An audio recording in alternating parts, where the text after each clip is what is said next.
Kozhikode medical college ആശുപത്രിയിലെ അത്യാധുനിക പരിശോധനാ ചികിത്സാ സംവിധാനങ്ങൾ പ്രവർത്തനരഹിതമാകുന്നത് രോഗികളെ പ്രതിസന്ധിയിലാകുന്നു.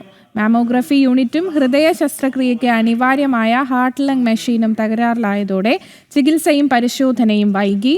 അനഘ ഹർഷനാണ് ചേരുന്നത് വിവരങ്ങൾ നൽകുവാനായി.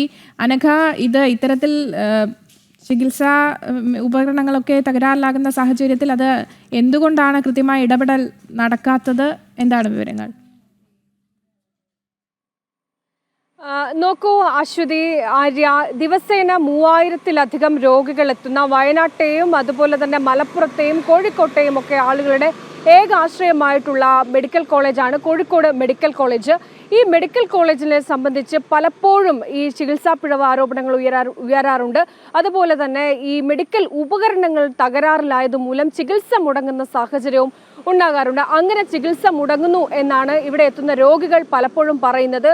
അതായത് ഹൃദയ ശസ്ത്രക്രിയയ്ക്ക് ആവശ്യമായിട്ടുള്ള ഉപകരണങ്ങൾ പലപ്പോഴും പണിമുടക്കുകയാണ് എന്നാണ് രോഗികൾ പറയുന്നത്. ഇത് വലിയ ബുദ്ധിമുട്ടുണ്ടാക്കുന്നുണ്ട് എന്നുകൂടി അവർ പറഞ്ഞു വെക്കുന്നുണ്ട്. മറ്റൊന്ന്, പല മരുന്നുകൾക്കും ഇൻസുലിൻ അടക്കമുള്ള അല്ലെങ്കിൽ ഇത്തരത്തിൽ ഡയാലിസിസ് ചെയ്യുന്ന രോഗികൾക്ക് ഇതുമായി ബന്ധപ്പെട്ട ഉപകരണങ്ങളുടെ ഒരു ക്ഷാമവും ഉണ്ട് എന്നുള്ളതാണ് പറയുന്നത്.